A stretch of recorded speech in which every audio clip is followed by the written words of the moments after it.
Good morning and welcome to this formal meeting of the Children and Young People Scrutiny Committee. My name is Councillor Rob Kendrick and I'm Chairman of the committee. Welcome to all members and officers present today. The video feed of this meeting is being broadcast live via the County Council website, and I'd also like to welcome members of the press and public who are watching our meeting online today. As the meeting is being streamed in the usual way, I'd like to remind you all that your comments will remain accessible online and can be reported by the media. Welcome also to the following senior officers from Children's Services: Heather Sandy, Executive Director, Children's Services; Linda Dennett, Assistant Director, Children's Health and Commissioning; Joe Kavanagh, Assistant Director, Early Help; Sarah Nardone, Assistant Director, Sector-Led Improvement; and Martin Smith, Assistant Director, Children's Education. Welcome to Councillor Mrs. Patricia Bradwell, OBE, Executive Councillor for Children's Services, Community Safety, Procurement, and Migration, who's attending today's meeting. I'd like to begin with the usual health and safety announcement. There's no fire drill planned this morning. In the event of the fire alarm sounding, we need to leave the council chamber through the rear doors and leave the building through the council to the car park at the rear, and we will need to wait in the car park for further instructions. Can I please remind everyone to ensure their mobiles and other devices are on silent mode? Also, when invited to speak, can you please ensure that you switch your microphone on? Otherwise, those attending the meeting via Teams and members of the press and the public listening to our meeting online won't be able to hear you. Please be aware that you need to speak directly into the microphones to be heard. If you wish to speak during the meeting, can you please raise your hand, and my Vice Chairman, Councillor William Gray, will make a note. So let's move on to the business on today's agenda. Item 1 is apologies for absence and replacement members. Jess, do we have any apologies? Thank you, Chairman. We've received apologies from Martin Kyle, Councillor Rowe and Tara Jones. I just want to take message for Council Sue, because she got no Wi-Fi, so she cannot send the email. She just send me a text. Okay? Thank you very much. Yes, and I understand Councillor White's been delayed due to road traffic problems on the A15. Thank you very much. Item 2 is declarations of members' interests. Members of the committee are reminded that they only need to declare any relevant interests that have not been declared on their declaration of pecuniary interest form. Do any members wish to declare an interest? No. I'll perhaps just mention that I am a stakeholder governor of LPFT for the sake of clarity for the item which features LPFT. Moving on to agenda item 3, minutes of the Children and Young People Scrutiny meeting held on the 8th of March 2024. This is to confirm and sign the minutes from the meeting of the committee held on the 8th of March as set out in pages 5 to 10 as a correct record. Do I have a proposer and a seconder? Thank you very much. We will now vote that these are a correct record. All those in favour, please raise your hand. Those against? None. Any abstentions? One abstention. Thank you very much. That's the minutes agreed. We now move on to item 4, announcements by the Chairman, Executive Councillors and Chief Officers. Firstly, my announcement. Last month, we were informed of the sad passing of Councillor Julie Killey, who had been a member of the Children and Young People Scrutiny Committee since October 2020. On behalf of this committee, I'd like to extend our deepest condolences to her family during this difficult time. Therefore, could I please ask everyone to stand for 1 minute of silence as a mark of respect?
Thank you.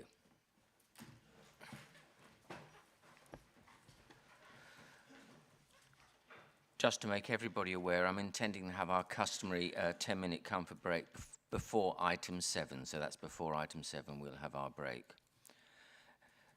Executive Council announcements. Are there any Executive Council announcements? Councillor Mrs Bradwell? Yes, just one, Mr Chairman, just to advise committee. We now are not supporting North East Lincolnshire. I just thought members would know. So we've got all the staff back now. So we'll wait to see where we're going next. But but that's good news. It's good news for North East Lincolnshire that you know, they're improving, and actually I think it's good news for our staff as well to be back in our council and working with us. But that's being very selfish, isn't it? But yeah, but thanks very much. Thank you. Thanks very much. I think it's always an indication of the high regard that this council has held in so much as we're asked to assist other councils. So thank you very much for that. Chief Officer announcements. Are there any Chief Officer announcements? Heather Sandy?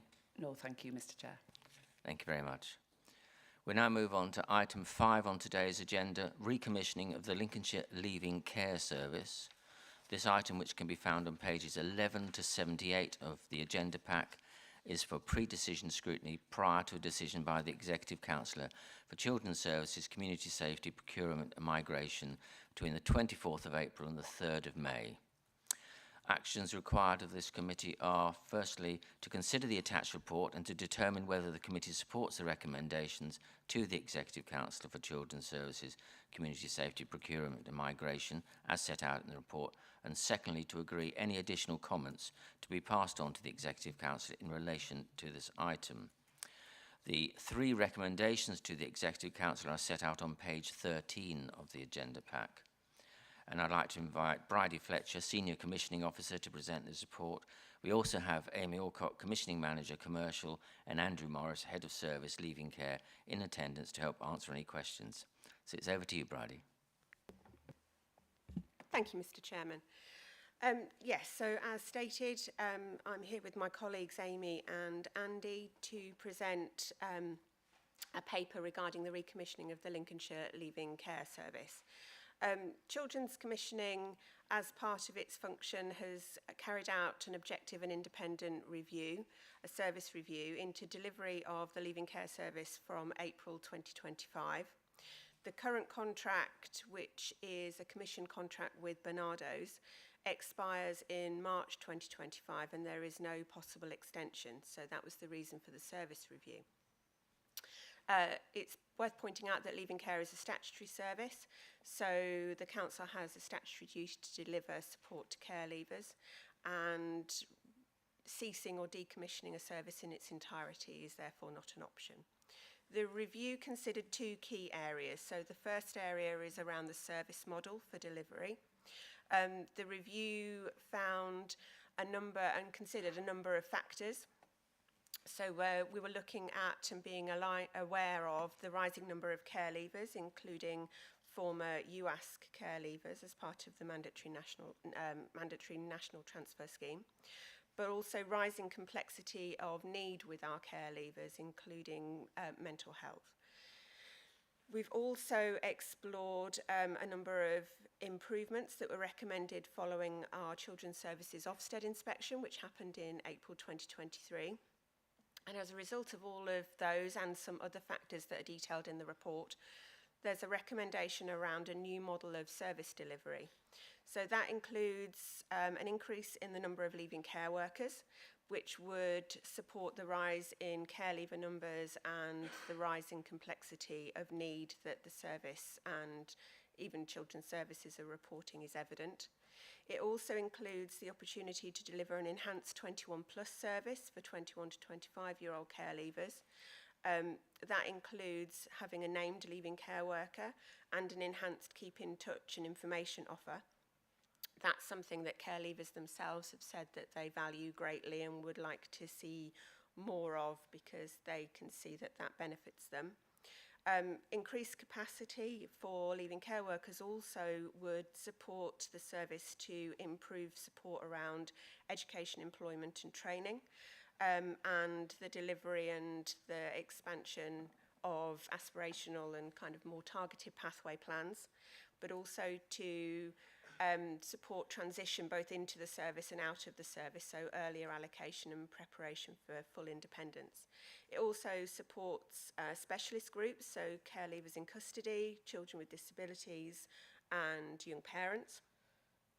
And there's another element around increased mental health support, because we're finding that that is more prevalent in the cohort at the moment. Targeted UASC support, so specialist support for our unaccompanied asylum-seeking care leavers, that would also be part of the model. It's notable that that's fully funded by the Home Office grant, and there's proportionate funding to the service budget, proportionate to the cohort that we're predicting. So, although that's a bit of a summary, we believe that that enhanced service model, which is detailed on the report, would offer a better service to our care leavers, and we can continue to enhance that delivery to make sure that it's developed around their emerging needs. The second area that we reviewed was around the way the service is delivered, so not the model itself, but the commissioning method by which we deliver the service. And following the review and taking all of those things into account, on balance, the recommendation is that we insource the Lincolnshire Leaving Care Service from the 1st of April 2025. There are a number of benefits that we've highlighted in the report around this, so there's greater flexibility to evolve the service according to the needs of the cohort. We believe it offers greater synergies to kind of link in with existing high quality children's services teams such as social care, Future for Me, SEND, virtual school. Some commercial sensitivity around delivery would be removed.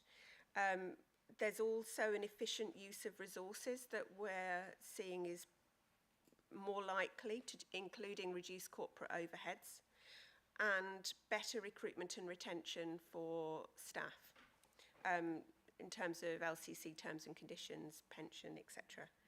And also closer and more targeted strategic management of the service. There are some risks, but we believe that they can all be mitigated, and some consideration has been given to that already. So there could be some service disruption during the transfer, including staffing, but we propose that we'd work with the incumbent provider, Bernardo's, to minimise the impact on care leavers particularly, and we believe that would be fairly short term, if at all. And we do know that we predict that there'll be some resource that's needed in the short term to manage the transfer of both the staff and service delivery systems and so on. But again, that's likely to be very short term too. There is a possibility that Bernardo's presence in Lincolnshire could be affected. The review found that the market for organisations capable of delivering a leaving care service is fairly limited, and I think Lincolnshire is the only local authority in England to commission a full leaving care service. And even if we recommissioned, I suppose there's the risk that the incumbent provider might not be successful either. In summary, the recommendations, as you've highlighted, Mr. Chairman, are around the service model. We recommend that that is delivered going forward. It takes into account local priorities, both of our care leavers and of the council. We've considered the local needs analysis and the evidence summary, and we believe that that provides the best level of support for our care leavers. And the delivery model, so by insourcing, we believe we can develop and evolve the service as needed and align with other council services and priorities.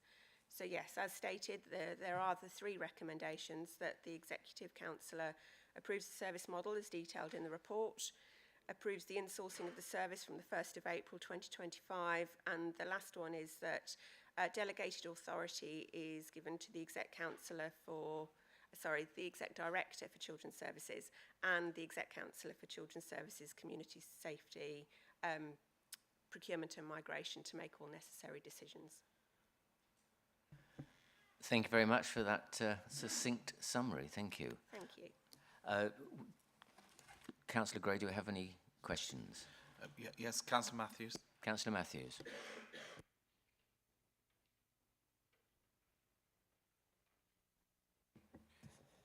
Thank you. I think it's really good that we have reviewed this, and I think we're making good recommendations. However, we will lose something that Dr. Bernardo's brought, which was the geographic scope to deal with care leavers who are not in Lincolnshire, and I want to know that how, with an in-house service, we will protect that. I'm not against the decision. That's a technical question. And the other thing, I wonder if there are benefits to Lincolnshire County Council by bringing this in-house. We increase our capacity in an area where there are not only care leavers working, but there are other Lincolnshire residents who we may be aware of that we're offering support to. If this brings strengthening to our team in areas technically outside the care leaving, but that are, if you like, added value to this decision. So I'm in favour of the decision, but I'd like to know, first off, do we weaken our out-of-county engagement? And are there benefits that aren't spoken about because they're not directly related to this issue? Thank you. Thank you, Councillor Matthews. At the moment, the services, as we say, is delivered by Bernardo's in Lincolnshire, and our office base is within Lincolnshire, but like any service, having the service in-house would not affect our outreach to young people because it's Lincolnshire employed staff in the Lincolnshire Leaving Care Service hosted in Lincolnshire that travel across the country to visit our care leavers, so that wouldn't affect our delivery to young people. We already currently have, like we do with our children in care teams, the social workers are based within Lincolnshire, but reach out and go and visit our young people across the country.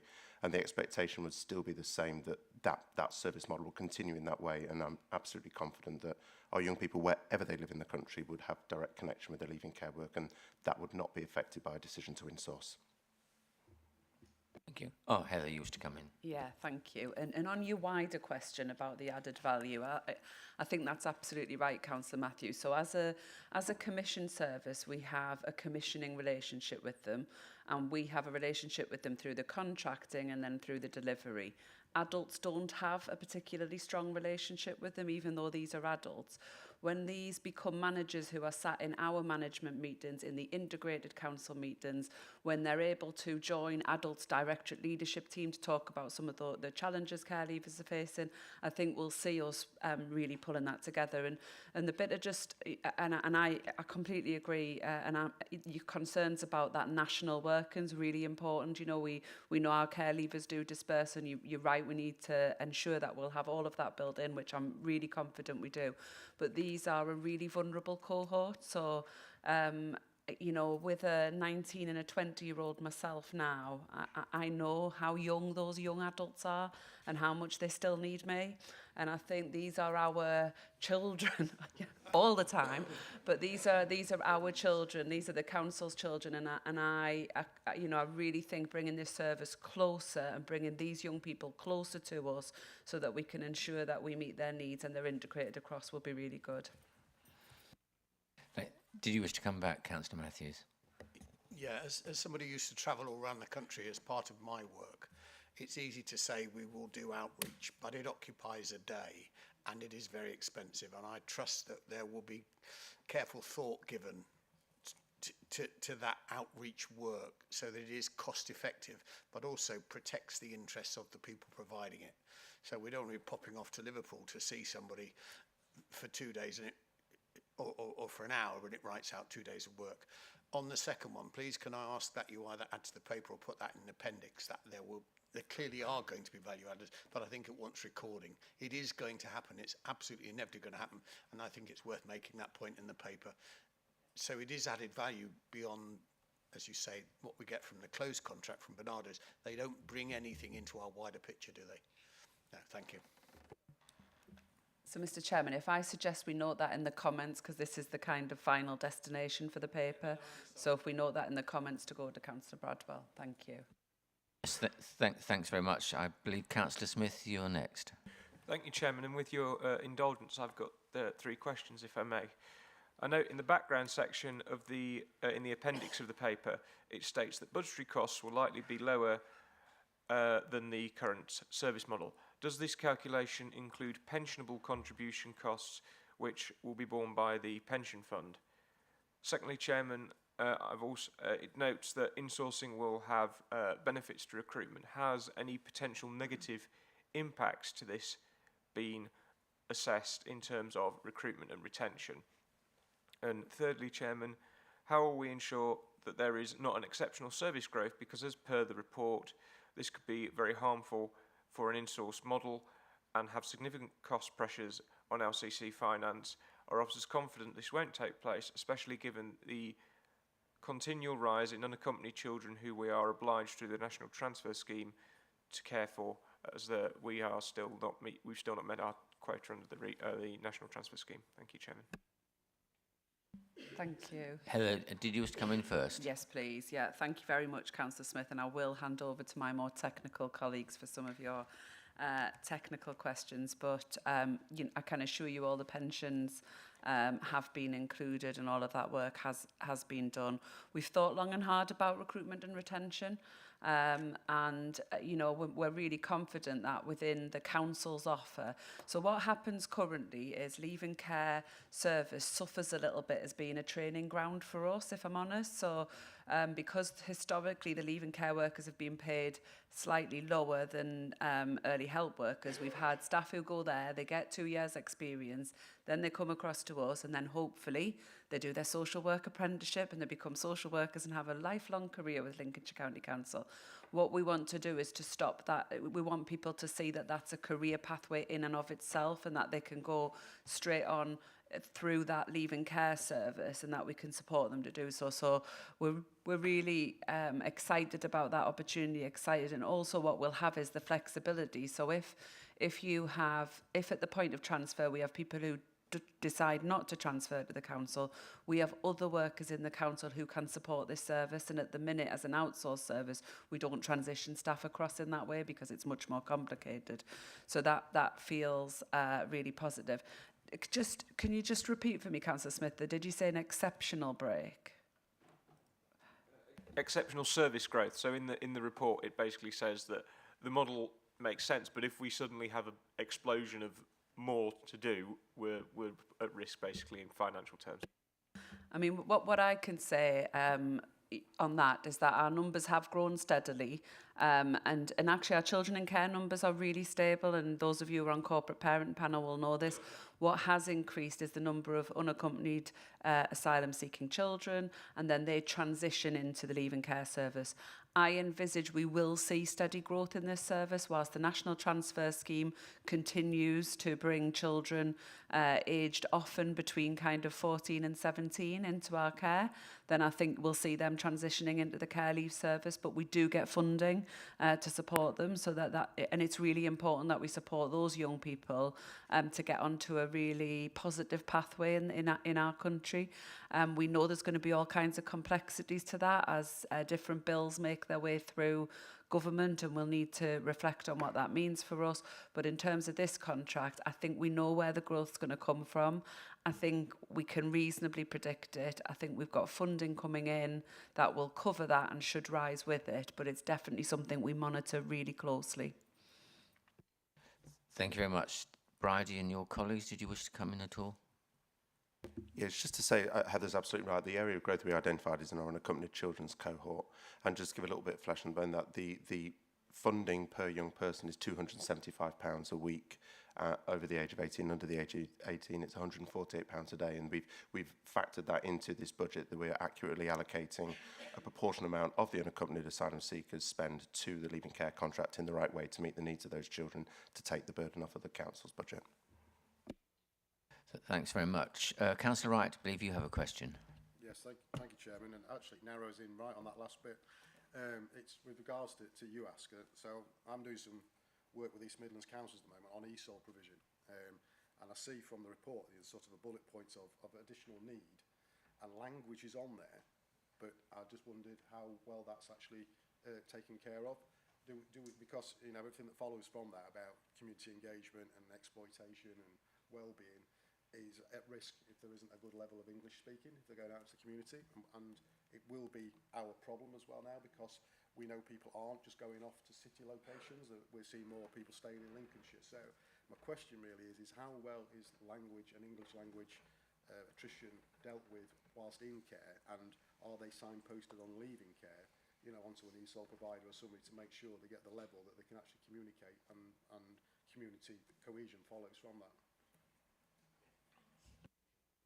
Thank you for your question. Yeah, in relation to our unaccompanied young people, we have some excellent providers across the country that we use, Locate and other providers we commission our services with. And one of the core parts of that contract is making sure that young people engage in English as speaking other languages.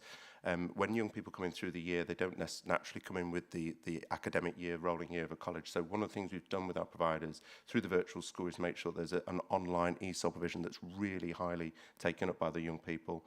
And we've got a number of young people over the age of 18 where we're making steps right now to make sure that we're providing IT and laptops and making sure that service is offered and commissioned out for our young people over the age of 18. So we're trying to encourage the picking up of English to speak of other languages. We're also at the moment working on a piece of work, just to give you a little bit of flavour, of young people coming from some of our providers in Peterborough and other areas, days to Lincoln with their social worker and leaving care workers, come and see Lincoln, come and find out what Lincoln's about. This is your home authority, making sure people feel integrated, part of the community. We've got a day with the football ground, or just making sure that those young people who come from other countries come and see what it's like to live in England and be part of our community. And ESOL is threaded through that entire process because we recognise the value of being able to communicate and being part of the community that you've moved into. So it's absolutely there in every way. Thank you very much. Do you have any further questions at this stage? Oh, Councillor Whittington. Yeah, thanks, Mr. Chairman. Yeah, I'm broadly supportive of this and the proposal to bring the service back in-house. Just got a couple of questions. In the commissioning plan, it's identified at the moment there is some sort of training that Bernardo's does provide, and specialist training with them being the national provider. I'm just wondering whether we would still have that access to that if the contract's insourced. And also we have got some fairly substantial KPIs currently to manage the contract with Bernardo's. I'm just wondering when the contract is insourced, will those KPIs remain? You know, will we still be monitoring performance using the same KPIs, or would it actually, we potentially, once it does come in-house and it becomes more streamlined, would those KPIs be subsequently reviewed? Thank you.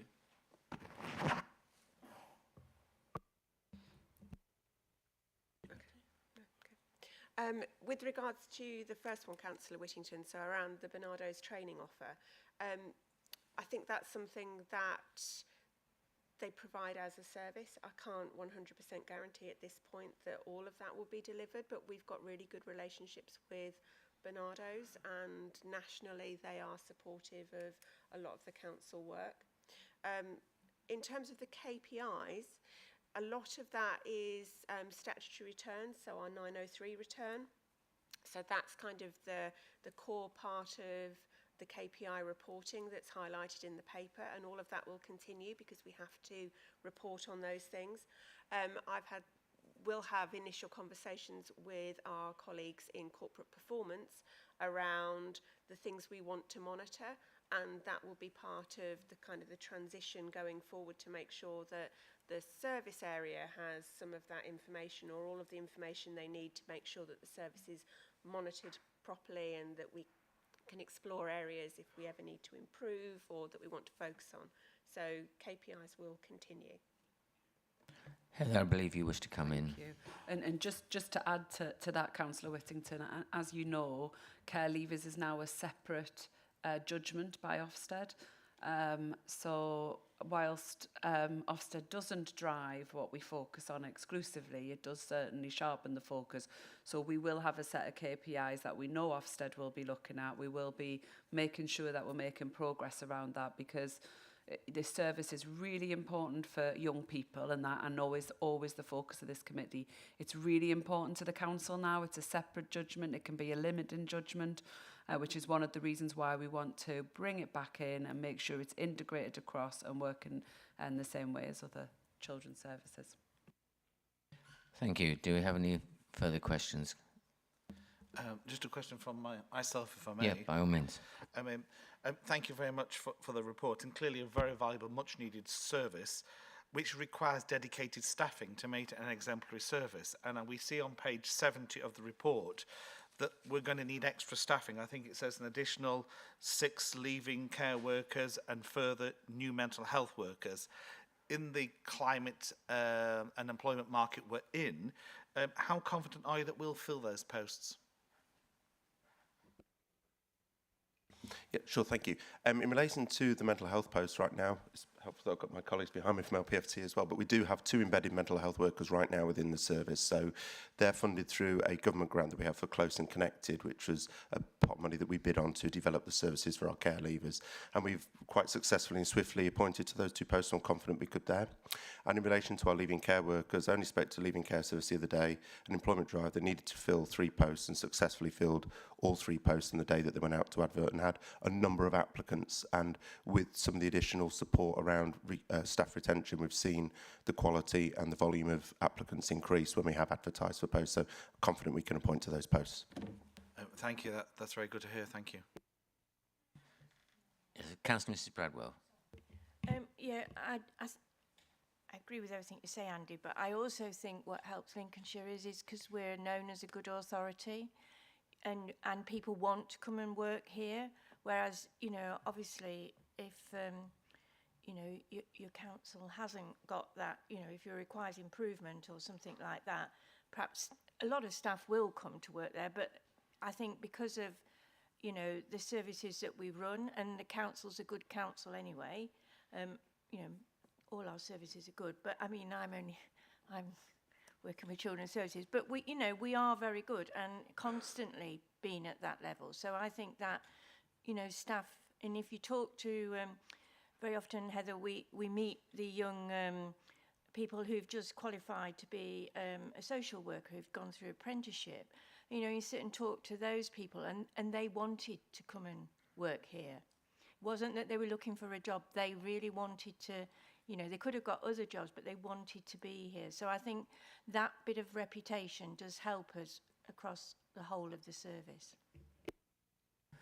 Thanks very much. I've got a question I'd like to ask. It's reference to a report on page 70 about the additional accommodation budget that's been identified to resource the Peterborough office space. And on page 71 it states that the recurrent savings of around £99,000, if I read it correctly, per annum may be possible if existing Lincolnshire County Council office space can be utilised to accommodate staff. Has any space, office space been identified in Peterborough yet? I'm just wondering about that. And has any assessment been undertaken of the existing county council office space as to whether there's capacity to accommodate the leaving care staff without impacting on the staff already using the current office space? Yeah, okay. So we've obviously been working closely with colleagues in HR, and I think we're assured that by bringing the workers into the council that there wouldn't be an adverse impact on our current office spaces, and we could accommodate the needs within that. In terms of the Peterborough office, we haven't yet done any work to go out and have a look at that. We've got an idea of the costs that it currently costs our leaving care service to do that, but obviously until the decision's made, we wouldn't go and source anything in particular, and that'll be part of the project plan moving forward to look at insourcing, but we're aware of the costs from the current leaving care service. Andrew used to come in.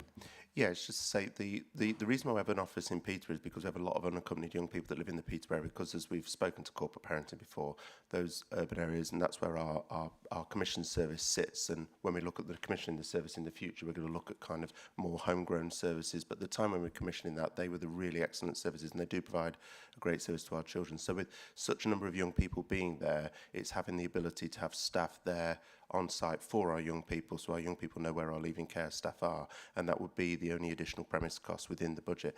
And we're working with corporate property now to look at capacity across the service about where we can co-locate, and that's another one of the added advantages, is having our leaving care service co-located with our closer to our children and care team, so that transition for our young people is better. And Peterborough would be the outlier, but that's because of the number of our young people that live there. And if in the future, when we're developing services closer to Lincolnshire for unaccompanied people, we see that reduction in that area, we can look at moving staff to this area as we develop services in Lincolnshire to meet the needs of our unaccompanied young people. Great. Thanks very much for that. Appreciate that. Councillor Gray, do we have any other speakers? No further speakers.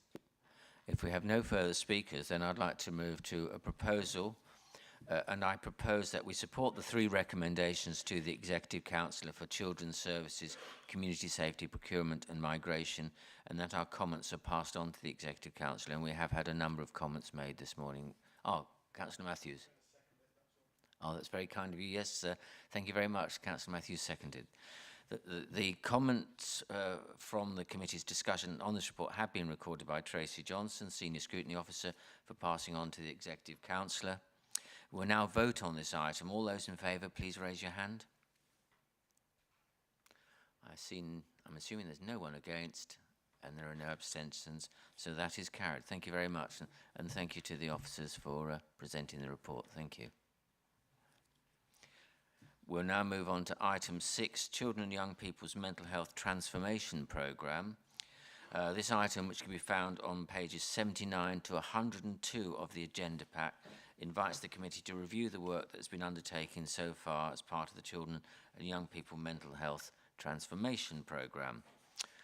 And to recap on the actions required of this committee, we're required to firstly review the content of this report and the work that's been undertaken so far as part of the Children and Young People's Mental Health Transformation Programme, and secondly to provide feedback on the work of the programme so far and to advise on any future considerations as part of the next phases of the programme. And I would now like to invite Kevin Johnson, Commissioning Manager Children's Mental Health and LD Autism, to present the report, and also welcome to Amy Lewis Butler, Head of Children's Services for Lincolnshire Partnership Foundation Trust, who is in attendance to help answer any questions. So without delay, it's over to you, Kev. Thank you, Mr. Chairman. I'll try and provide as good a summary as I can. As you'll appreciate, there's a lot of information in the paper, and a lot of work's been done over the past year. So it was in early 2023 that we commenced a large-scale programme to review and transform Lincolnshire's children and young people's emotional wellbeing and mental health services, to ultimately reshape our local services based on the latest intelligence and up-to-date engagement around the needs of our children, young people and their families. So the report provides an update to the committee on the progress and findings to date in relation to the programme, which has been jointly led by the Council and LPFT, and in close partnership with Lincolnshire's Integrated Care Board. So during the first 2 phases of the programme, we've gathered a wide range of the latest local and national data and intelligence, as well as seeking insights from various stakeholders to understand their views and feelings in relation to our services. And that's included face-to-face and virtual events, and meetings with professionals, young people, parents and carers, engagement events with our children's mental health staff in Lincolnshire, and a number of online surveys targeted at different stakeholders. So through that engagement, a number of insights and themes have become evident throughout the work, and often shared across a number of the different stakeholders. Obviously, there's quite a few outlined in the report, but I've just picked out some of the key themes to present to the committee today. So there needs to be more ways to access support, both for children and young people themselves, but in particular for parents, carers and professionals to get the advice and support they need as well. Getting or accessing support needs to be made easier for both children, young people and parents and carers, as well as for the professionals working with them, so that helps sort earlier and it's not felt to be an initial challenge. Once they seek support, they've told us they want that the time they have to wait to receive it needs to be as short as possible. And that parents and carers, as well as professionals, particularly in education settings, feel that more effective and regular communication would be good in terms of the ongoing support that children are receiving. Parents and carers and professionals like to be able to help children and young people more themselves, but often lack the confidence and knowledge to do so, so would like easy to access advice and training in order to improve this. We also need to transform services in a way that eliminates any distressing transitions for children and young people, whether they're service or age related, with more early planning and gradual transition when necessary, and based on the child or young person's needs and not purely due to service boundaries.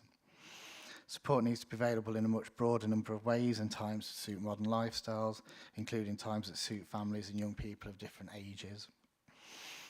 So we also undertook a significant exercise to gather and analyse national and local data and intelligence. Some of the key insights from that data analysis have highlighted that most lifelong mental illness is established by adolescents, and many vulnerable children are likely to face health inequalities, including with a mental illness. Demand for mental health services in Lincolnshire doesn't appear to align to deprivation, so we find that some of the least deprived areas account for the greatest demand in mental health support.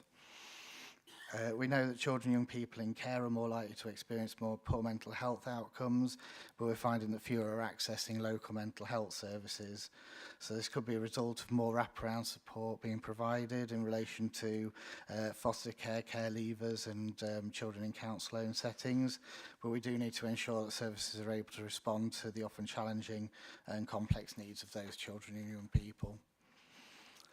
Less children in Lincolnshire are in contact with local mental health services than we would expect. We need to ensure that we have a wide range of services with the capacity to meet the needs of all children and young people that might need emotional or mental health support. More females than males are generally referred and open to mental health support, mental health services, despite males being just as likely to have emotional or mental health issues. We have noted increased referrals since the pandemic, which increased waiting times for support. However, these are now reducing, and the latest data shows that around 85% of children and young people in Lincolnshire start receiving support within 4 weeks, which is far greater than the national average. We're now seeing a reduction in the number of children and young people needing specialist mental health treatment. We've introduced workers to support children, young people and families with advice and resources whilst they're waiting, as well as regularly reviewing risk and prioritisation. Lincolnshire also has generally lower mental health inpatient admissions for children and young people than other areas, with services mostly able to provide the required care and support in the community.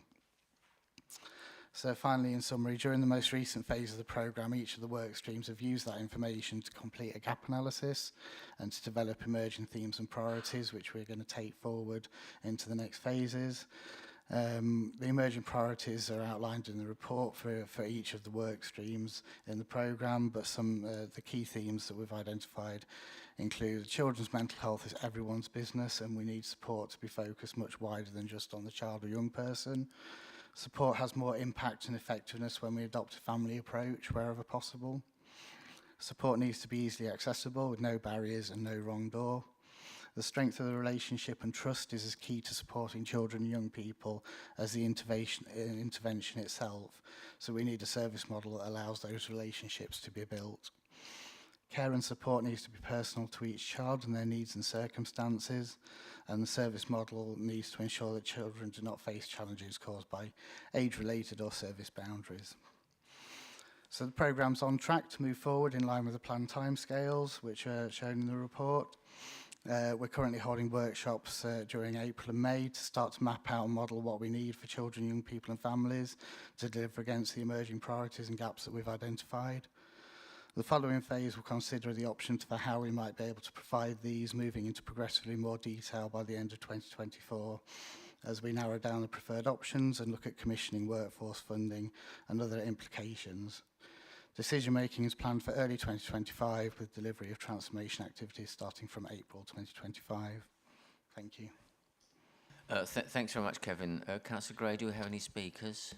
Councillor Whittington. Councillor Whittington. Yes, thanks very much for the report. I think, we have been, because I've been on this committee now for perhaps 8 years, we've been aware as a growing theme, the requirement, need for children's mental health, young people's mental health. So it's good to see this report. Just a sort of a couple of sort of minor technical questions, then something specific. How do the children and young people access the service? Is it sort of self-referral via schools, via GPs? Is my first question. And then that sort of then goes on to how is the support then provided? Is it sort of provided during school time? Will it be in the evenings, weekends? I'm just trying to think out, because obviously we know that children and young people, with school and other activities are very busy lives, and just how this will, be streamlined into, their lives, daily lives.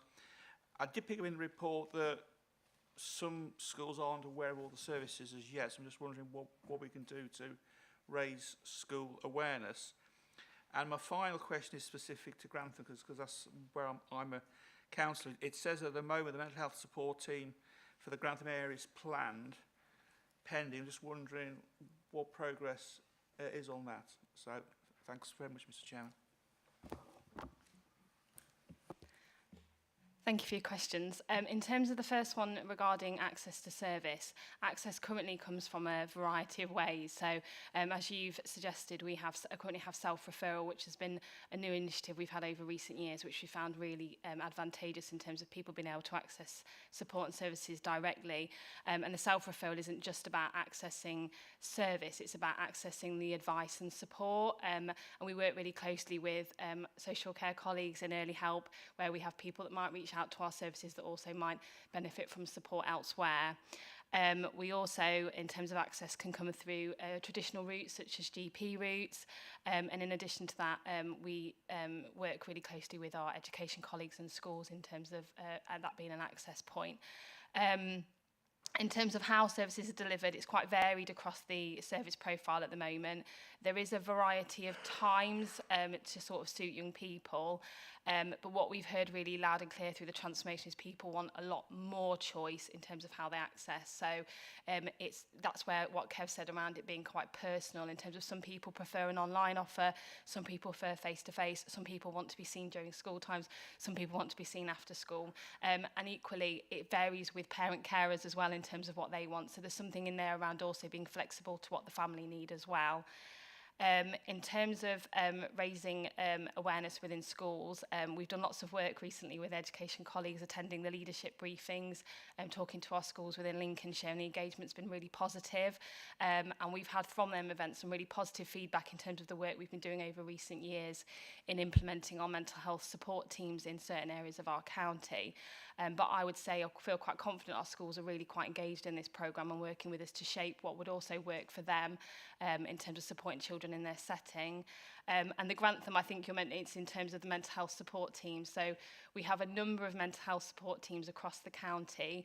It's a government initiative and it's been coming in over recent years, and we've kind of had teams come on board year on year.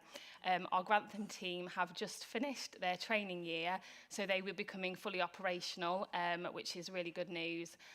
We've got a training team currently in the NK area, and we are hoping to have another team later this year in the northern part of the county. So yeah, been really good development. For 2025, we needed 50% coverage of the county of mental health support teams, and we will have that. Yes, Councillor Whitty, if you wish to come back. So just to follow up to the last point, so when will there be 100%? When will the 100% coverage across the county? Thanks. So the government at the moment is aiming for 50% coverage by 2025, which, like I say, we've successfully will meet. In terms of the transformation, one of the challenges within our transformation is thinking about what we do in terms of the rest of the county and the coverage for that service offer. We're really fortunate in Lincolnshire because we have the Healthy Minds Lincolnshire offer, which is another emotional wellbeing offer support within schools, which is 100% coverage. But we're really mindful that some areas have both a Healthy Minds offer and a mental health support team, whereas other areas just have a Healthy Minds offer. So a challenge for us within the transformation is having equitable offer across Lincolnshire. So we don't see areas that have got sort of more support than others. And I'd say that's something our education colleagues have been really good at feeding back to us and offering us suggestions around that. Heather, did you wish to make a comment? Yeah, thank you. And Kev will correct me if I'm wrong on this. So what happened was in Lincolnshire, we were really ahead of the game when we had Healthy Minds Lincolnshire.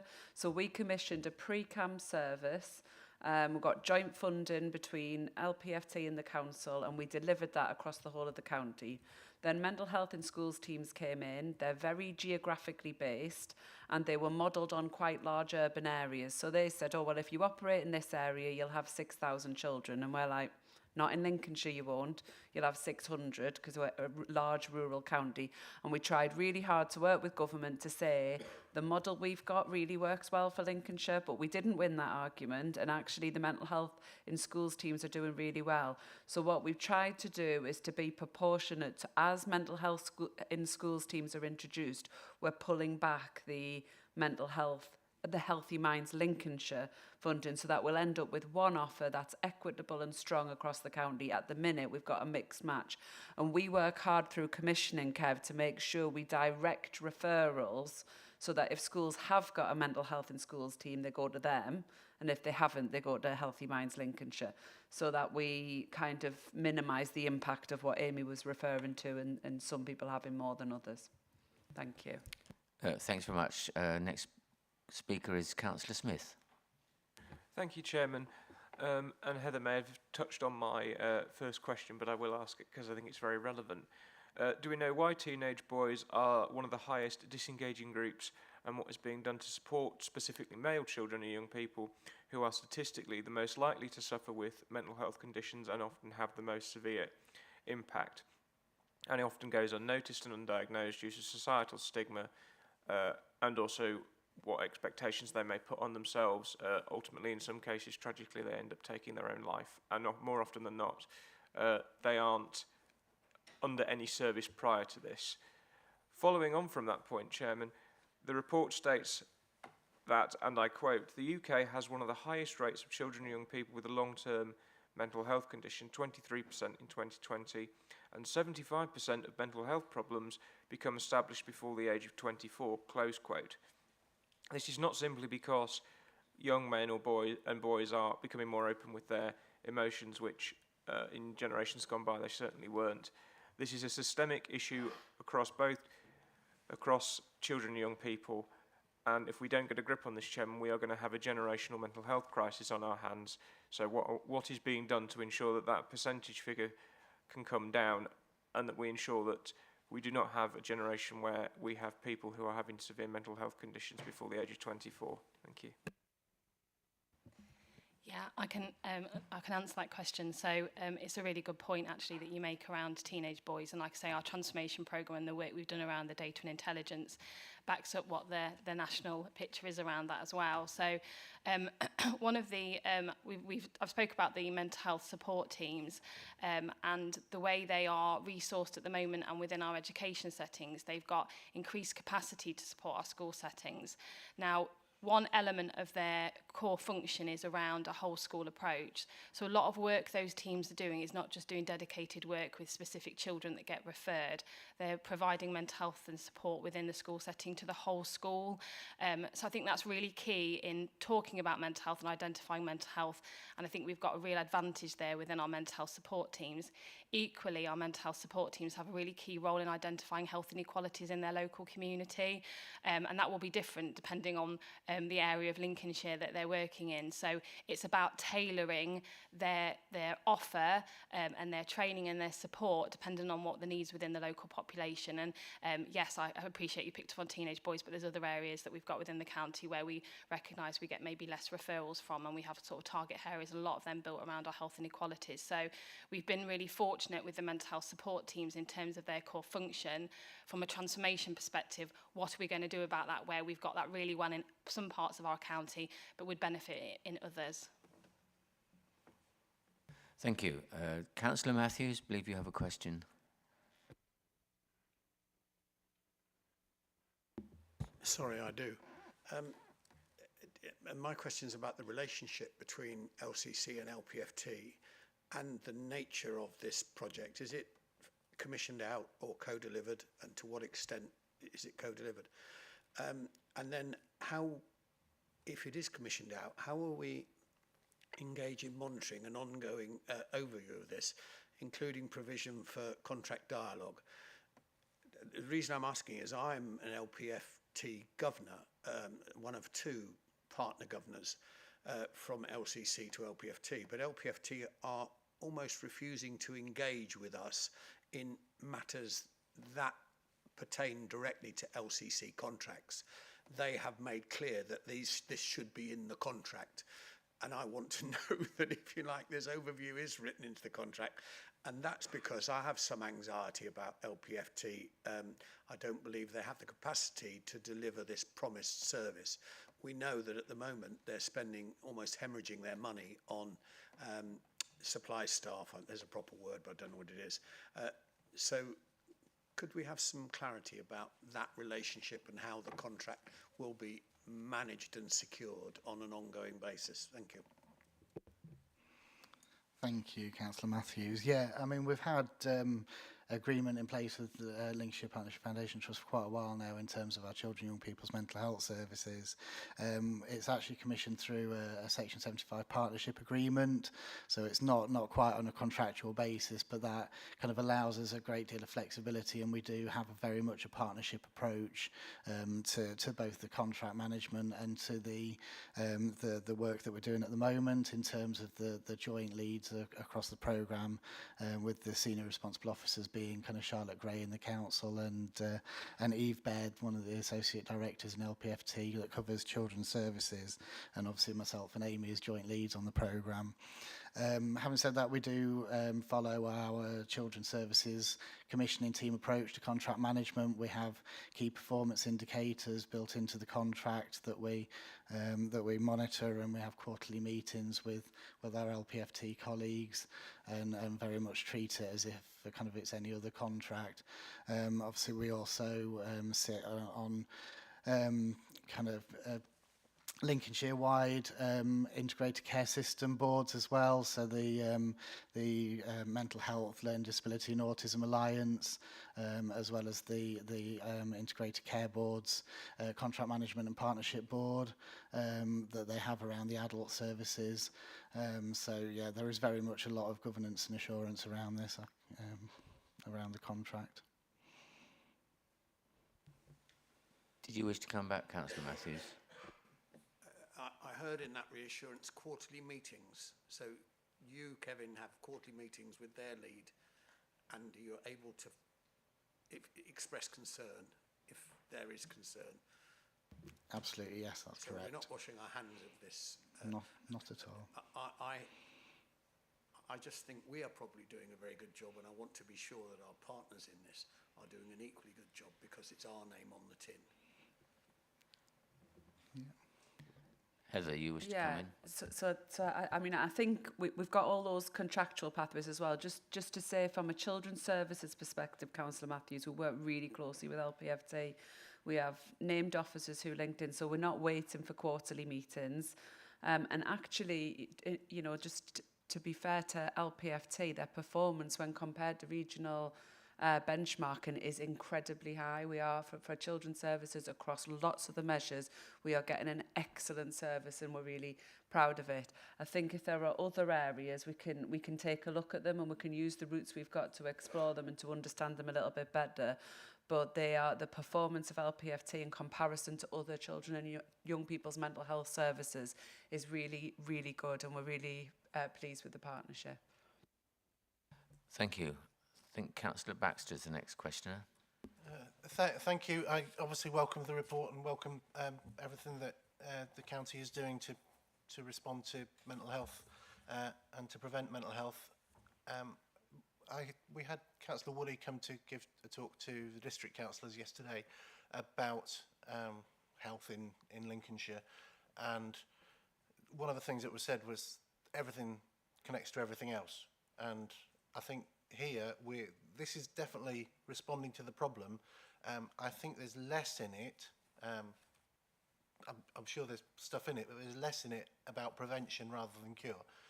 Another thing I picked up from last night was that Benjamin Franklin said an ounce of prevention is worth a pound of cure.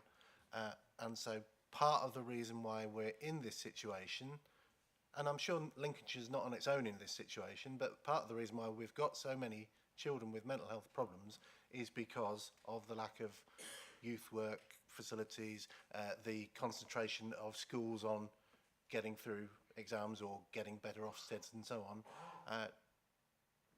Surely it's true that if more children were happy at school and more children were happy in their social life and more children were joining the Scouts or the swimming club or the youth club or the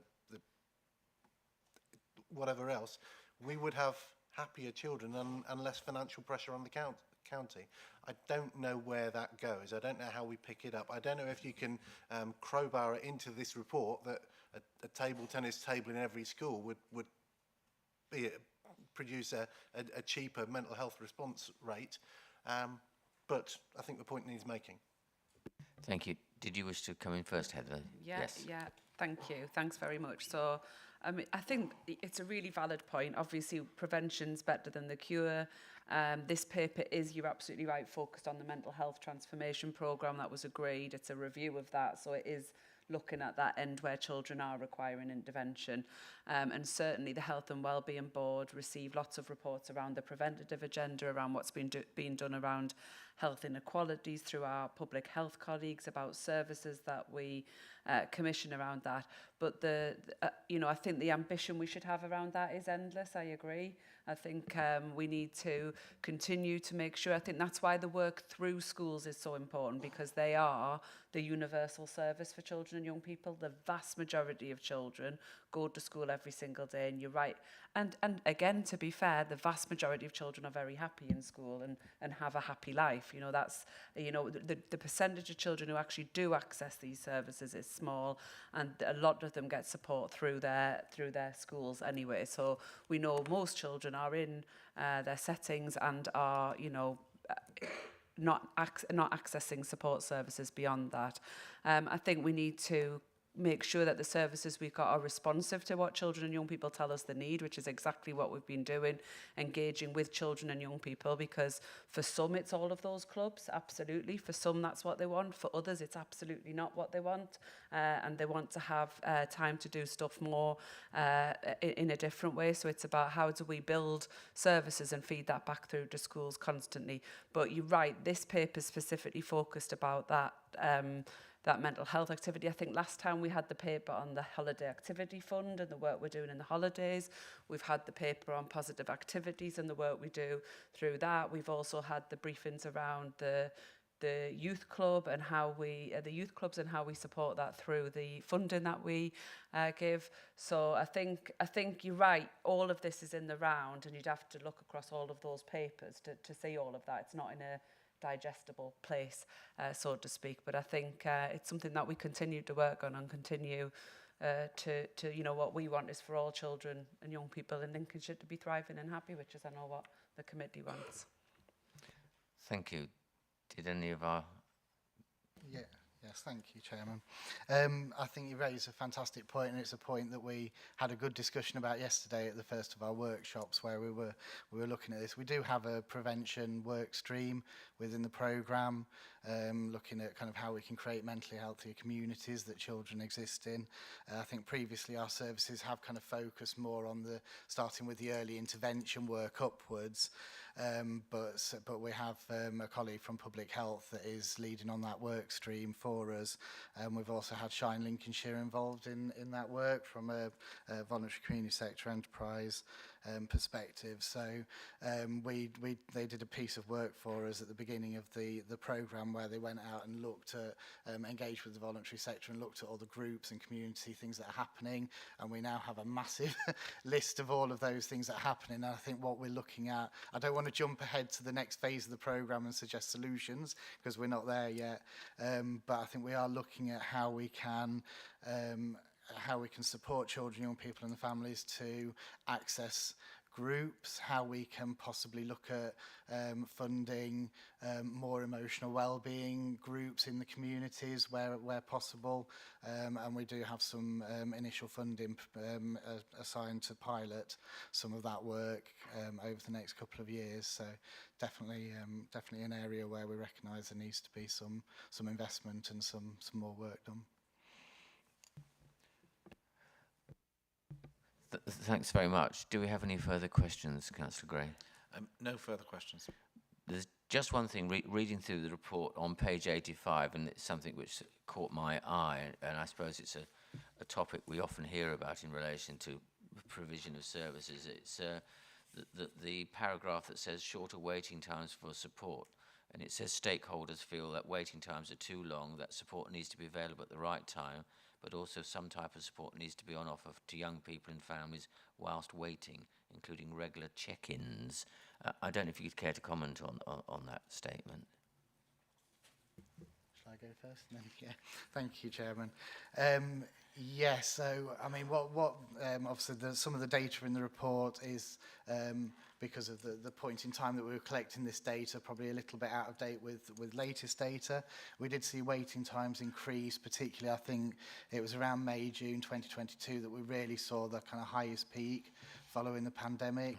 And we've had some significant investment in our services to bring those waiting times down, particularly within our CAM specialist services, focusing on the longest waits. So really kind of we now have, I believe, no children waiting more than 52 weeks. We're down to now exception reporting those over 35 weeks. But what I will say is that we are number 1 out of 42 integrated care board areas in terms of that 85% of children waiting no more than 4 weeks for their support to start. There's a lot of different ways that you can look at the data, and obviously kind of in terms of managing services, we want to exception report and make sure that we're bringing the longest waiters down, and they're often waiting for quite specific therapies or ones where we probably have less workforce. But in terms of the majority of children are being seen very quickly in Lincolnshire compared to other areas, as I think Heather referred to previously. Thanks. So if I understand what you're saying correctly, the sort of 4-week wait is the optimum sort of figure that you're aiming for? So there's a national target around 4-week wait for children's mental health services. That's not about specialist treatment. That's about 4-week wait for the support that you need. And that can come in a variety of ways. That could be just an assessment. That could be treatment. That could be signposting, formulation. There's a variety of criteria that meets the 4-week wait. Like Kev said, we currently sit at 85.2%, which is a really good position for us to sit in Lincolnshire when the national average is at 64.3%. So we're marked ahead in terms of that 4-week wait. I think that contributes to the work we have within our access point. We now have a access team that do a lot of work with young people and families, particularly at the point of self-referral, around offering them a lot of support and getting them to the right support they need. And that may or may not be LPFT services, but we are part of ensuring they get the support that they need. And yeah, to add on to what Kev said, just to give you a little bit more sort of facts and figures, because I think it's helpful to, and it's really nice that Heather complimented in the work that we've been doing, but since 2022, when we did have the highest peak of waiting times, our longest waits, those over 30 weeks for specialist mental health treatment, we've had a reduction of 76% since that time, so a significant reduction. And in addition to that, in the last 6 months alone, overall waiting times for specialist treatment has reduced by 24%. So we're seeing continual reduction, which is against a national trend where we're seeing other areas waits are increasing for specialist mental health support. Thanks very much for that. That's some useful stats to consider. Thank you very much. Councillor Gray, do you have any further questions? No further questions.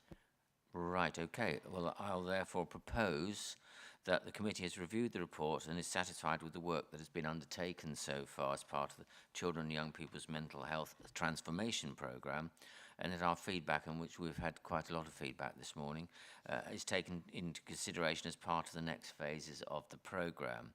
Can you please raise your hand if you agree?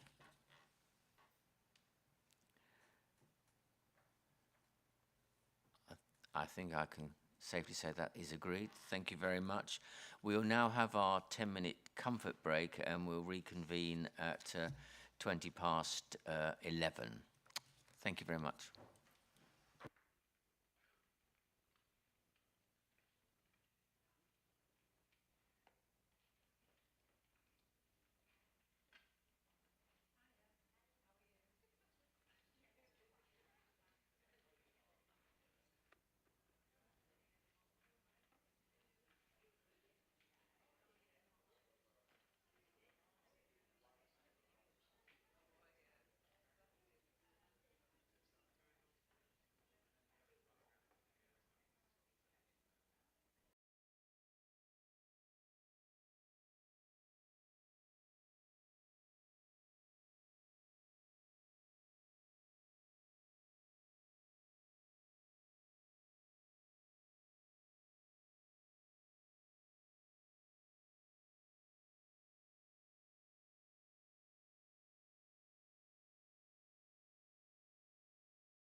Welcome back, everyone, for the second part of today's meeting.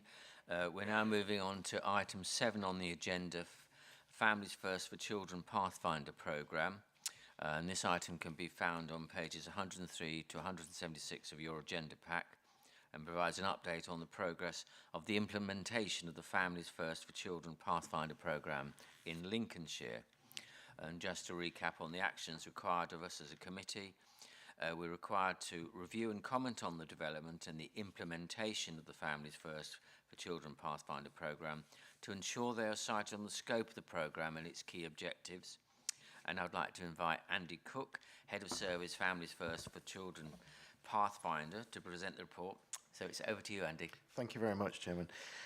So yeah, I'm really pleased to be here today to have the opportunity to update you in relation to the progress of the programme in Lincolnshire, and just thought it'd be useful to give you some recap, I guess, on the background of how we arrived at this point to date. And obviously within that, July 2023, Lincolnshire was formally announced as a Pathfinder in Wave 1 alongside Dorset and Wolverhampton. So we've been leading the way in respect to the programme. It's a DFE-sponsored programme through to March 2025, and the origins of the Pathfinder programme are rooted amongst a number of different reviews, but especially the independent review of children's social care, which was undertaken by Josh McAllister. And that led then through to the Stable Homes Built on Love, which is attached within the pack today, which I guess sets out that vision and that aspiration about how we support children and families in a new way in terms of also enhancing their experiences within the system. I think Lincolnshire's been recognised as a really strong partner in terms of it being chosen as one of those first local authorities, both within sector-led improvement and the strengths that we obviously have here. But I think what we also felt, it was a great opportunity to embrace the opportunity to innovate and share that learning that we will capture through the programme across the wider service sector nationally. So just to say, I think we're working from a really strong foundation in Lincolnshire in relation to that. The Stable Homes Built on Love with DFE created a Pathfinder design specification. That's what we worked to. So an awful lot of work was undertaken in the early stages last year in respect of looking at mapping ourselves against the specification and working through that. And also I've just highlighted as well that there is alignment with other key government programmes, including Start for Life and Family Hubs, and also supporting families. And DFE and government are really keen that these programmes don't operate in isolation, that they join up and that there's alignment with them as well. So just obviously setting out that alongside being chosen as a Pathfinder, it came with some funding over a 2-year period, which has enabled us to shape some plans which we feel are really creative and innovative in the way that we want to take that programme forward, and the creation of some new roles within children's services. And I've said those roles are across a really wide range of specialisms, and they're absolutely aligned to our implementation plan as well.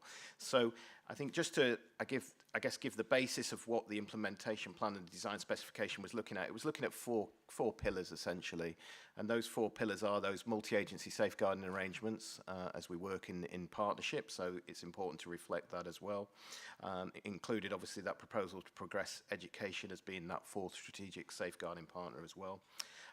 Family help, which is obviously our locally based multidisciplinary family help, early help services. Really critical area around child protection as well, that being pillar 3, and how that could be enhanced to support those families at that level. And also family networks, so that greater use of family networks, and also there was the financial element of that alongside the family network support packages as well. So as I said, since the announcement, there's been a huge amount of work undertaken. It's resulted in a dedicated project team, and Terry's alongside me today as an integral part of that team, working really hard in collaboration with DFE in terms of pulling that specification together, and also what we were then tasked with doing was bringing that forward into an implementation plan as well. So we finally got, after a lot of to-ing and fro-ing with the Department for Education, we finally got that implementation plan signed off. I think in January it was testing, but it was right to be as well. And I think the challenges that we put back were about the strengths that we felt existed in Lincolnshire, and not wanting to undermine any of those strengths by any of the proposed changes that we were looking at in relation to that. So I think what I wanted to also reflect today is that the multi-agency and partnership nature of this piece of work, and it's absolutely critical and can't obviously work without that. And I suppose just to put on record, you know, the work we've done in relation to working with Lincolnshire Police, health services, and also the education sector as well, because those are all really crucial elements of how we work together.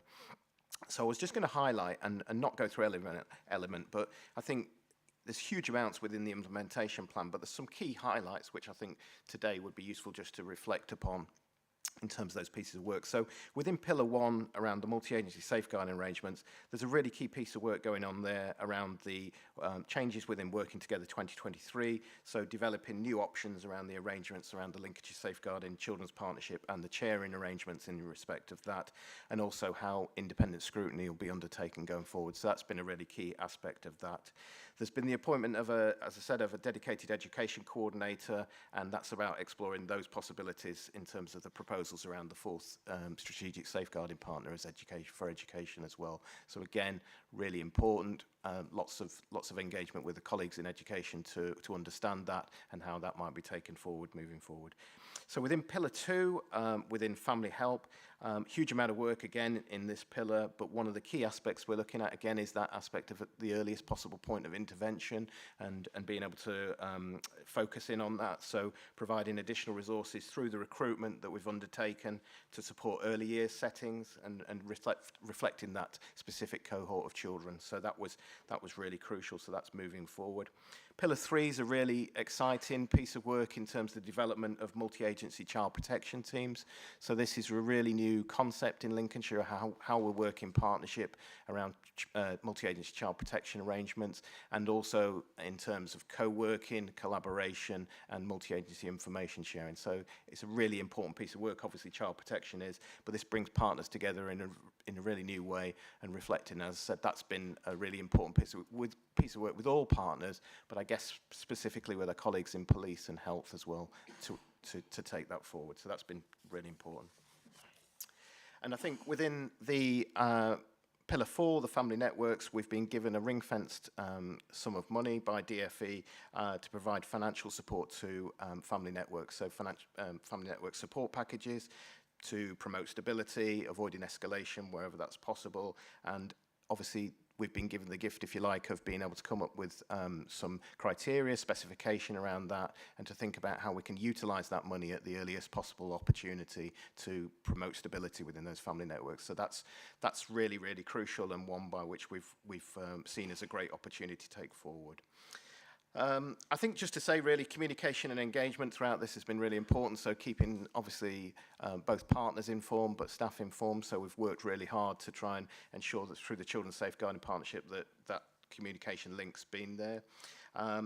DFE have now appointed a evaluation partner to assess the impact of this, because as I said, that capturing the impact is going to be really, really critical as we move forward, and that, as I said, it will be both through qualitative and quantitative measures. So I think case studies of families that we work with and their experiences, and I think a lot of the emphasis around this is about capturing the experience of families, which is really important, and ensuring that we do that.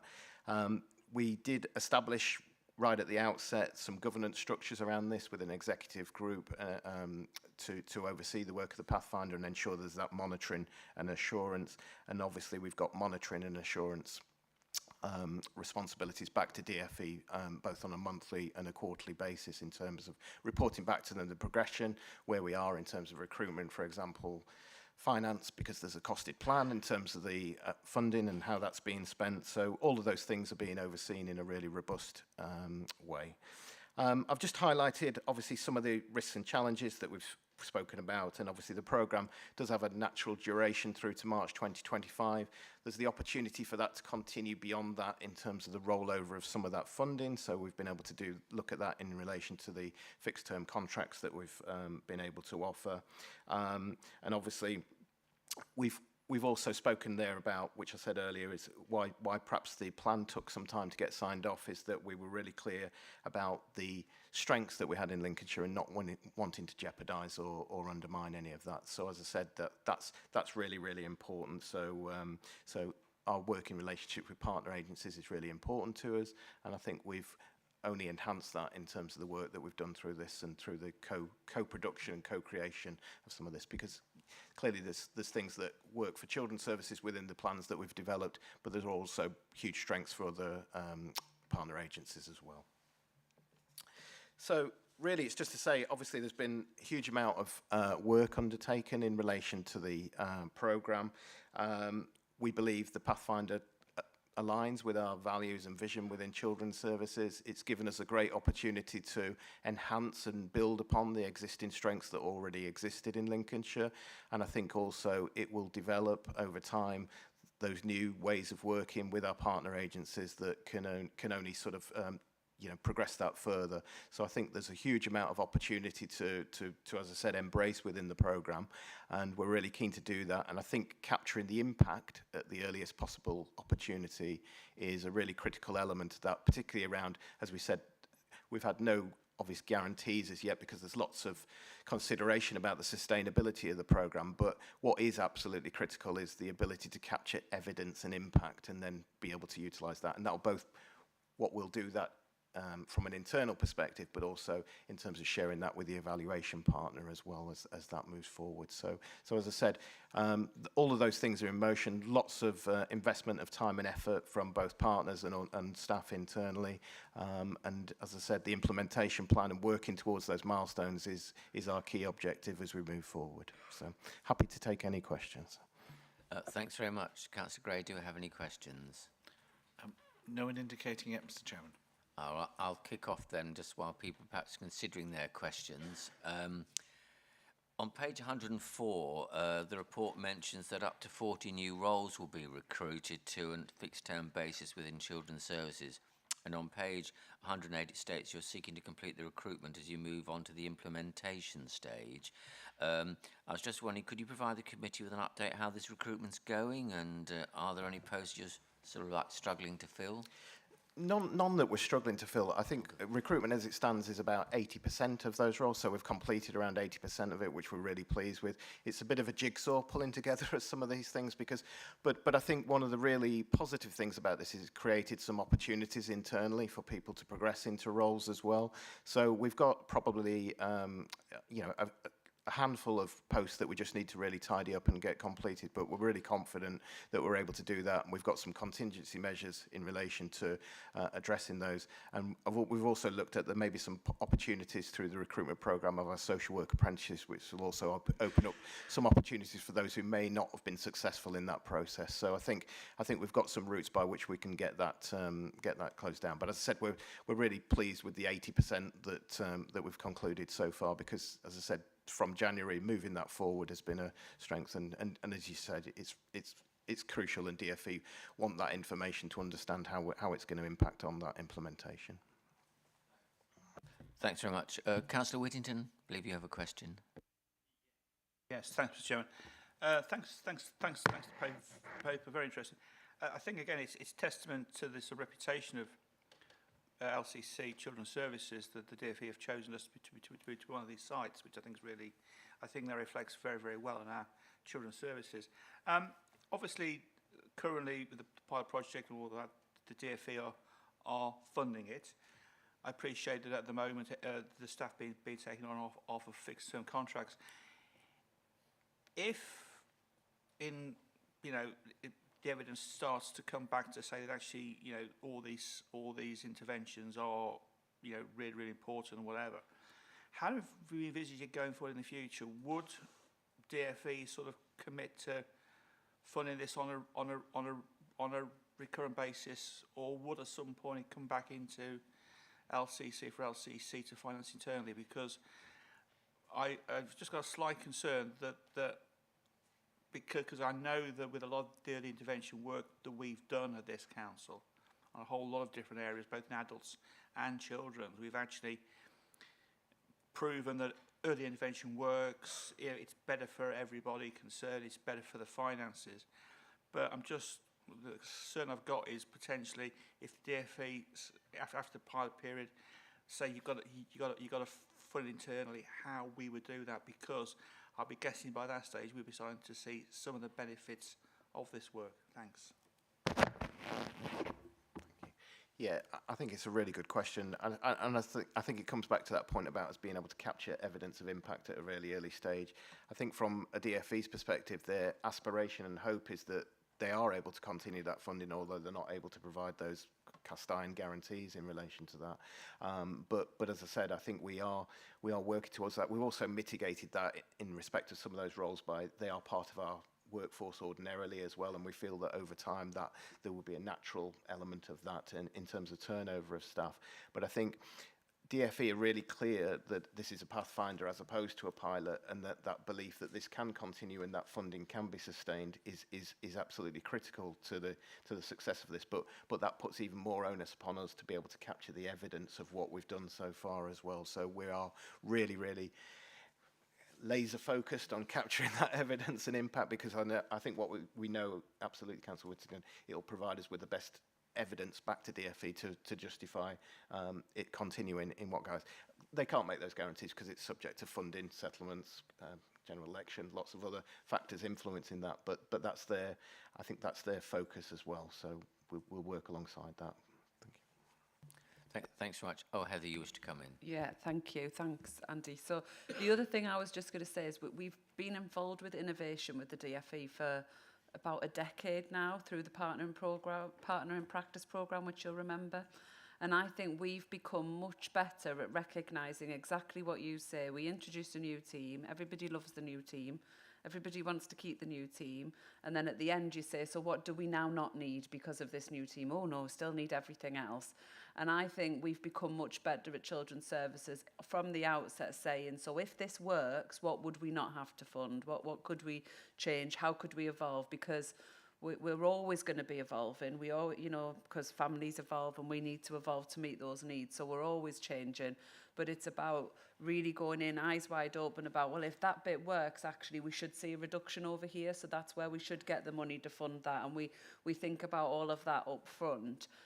In this case, I think because a lot of the funding is, some of the funding sitting within partners, so that's more complex, and that's why we think the DFE will need to make the funding case to Treasury, because I think we are going to see some real wins about that work with police and health, and we'll want to maintain that. And then a big chunk of this money is going direct into families, and I think again the risk is families will get used to that, and it's not a forever pot. So how we need to absolutely demonstrate with families, those families that are eligible, that where some earlier funding, some earlier intervention, helping those family networks to wrap around a family at a point of need, where that can make the difference. It's much cheaper than a child being in care. It's much cheaper than a statutory intervention for a long time, but we have to prove it works. And that's that kind of holy grail Andy's talking about the evidence of the impact, so we can demonstrate that. And you're right, again, Councillor Whittington, we're, in some ways, we're a great authority for them to pick, and we're a bad authority because we've long believed in early intervention, and we're fortunate enough as officers to work in a council that's long put their money where the mouth is around early intervention. We've invested in early intervention in Lincolnshire, and we know we've had the benefit of that again over a long period of time. We know our schools work with us on early intervention, and so in some respects, we're working really hard to make sure we can demonstrate a change above and beyond what we've already done. We were picked because of our high performance, but actually what we're not expecting to see are big reductions in the number of children in care, because we know we benchmark really low for that, and we know that there'll always be a role for us in that kind of more permanent intervention in a child's life. So it's really interesting work, and I have to say Andy and the team are doing a brilliant job leading it, and they've had to be quite robust with the department about things we aren't prepared to change. And I think it's really exciting, but you're touching on all the really interesting bits, and I think we should continue to keep the committee up to date with what it is we're doing and the impact of that. Thanks, Heather. You actually preempted the question I was going to ask, which was, I would hope when we have the evaluation done that the report will come to this committee so that we can look at it. And thanks for highlighting that. Do we have any further questions? No further questions. Well, if we have no further questions, then I shall move to a proposal. And I propose that the committee has reviewed the report and is satisfied with the progress made on the implementation of the Families First for Children Pathfinder programme. And we've had a number of questions and comments made which have been noted. Can you please raise your hand if you agree with that proposal? Thank you very much. That is agreed. We now move on to item 8 on the agenda, Children and Young People Scrutiny Committee Work Programme. And this item sets out our work programme for 2024-25. And you can find the report on pages 177 to 184 of the agenda pack. And as usual, we're required to firstly review and agree that our work programme as set out in the report, and to highlight for discussion any additional scrutiny activity which could be considered for inclusion in the work programme. So I'd like to invite Tracy Johnson, Senior Scrutiny Officer, to present the report. Over to you, Tracy. Thank you, Chairman. I have no changes to report to the work programme. The committee's next meeting is on the 14th of June.